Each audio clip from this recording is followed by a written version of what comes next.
L'un des disciples d'Emmaüs se nomme Cléophas, mais c'est le second qui ici m'intéresse, le disciple sans nom.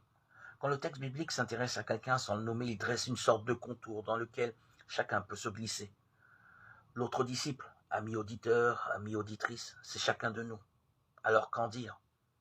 Il est parti avec Cléophas, tristement, et marche, en s'éloignant de Jérusalem. Ils s'éloignent du centre du cœur, de ce qui vient de se dérouler. Ils se sont détournés comme on le fait quand trop de malheur surgit. Le philosophe Pascal avait un nom pour cela, le divertissement. Non pas au sens commun du loisir, mais au sens de se détourner de l'essentiel, de la vie vivante, palpitante, être absent à la présence. Il, mais pourquoi il?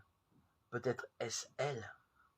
Des auteurs ont en effet pensé que c'était une proche de Cléophas, sa sœur ou son épouse, qui l'accompagnait. Ils se sont éloignés, peut-être, mais ils se parlent, et c'est là l'essentiel. Se sont-ils souvenus de ce que Jésus disait? Quand 2 ou 3 sont réunis en mon nom, je suis là au milieu d'eux. Matthieu 18, 20. Toujours est-il que Jésus vient s'approcher et marche avec eux. L'expérience de la résurrection, c'est peut-être cela d'abord.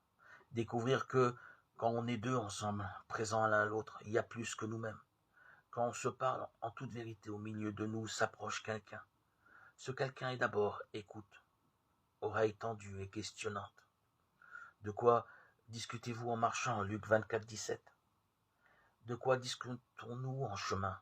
De choses et d'autres, graves ou légères, souvent. Mais parfois, la tragédie traversée occupe tout. Il ne faut pas oublier combien la vie de Jésus a basculé brutalement pour les disciples. À quel moment ont-ils compris que le pire allait advenir? À quel moment ont-ils chaviré dans l'effroi? Alors oui, ils discutent et c'est leur chance. Dans ce dialogue, la lumière se fait parce qu'ils se parlent. L'écriture, parole vivante, prend chair et vit avec eux. Et en eux, Jésus est là d'une présence toute mystérieuse. Car ils sont empêchés de le reconnaître. Luc 24, 16. Peut-être cet empêchement est-il lié à leur mouvement. Ils sont encore en train de s'éloigner, mais ce n'est plus un éloignement puisque le cœur de leur histoire, de toute histoire, est avec eux. Alors enfin, ils s'arrêtent et lui demandent « Reste avec nous ». Luc 24, 29. J'aime à croire que c'est le disciple sans nom qui dit cela.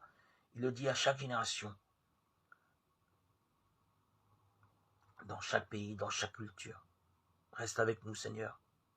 Et alors le Seigneur les bénit. Luc 24, 50. Alors leurs yeux s'ouvrirent et ils le reconnurent, mais ils disparurent à leur regard. Ils se dirent l'un à l'autre, notre cœur n'était-il pas brûlant en nous tandis qu'il nous parlait sur la route et nous ouvrait les Écritures? Luc 24, 31, 32.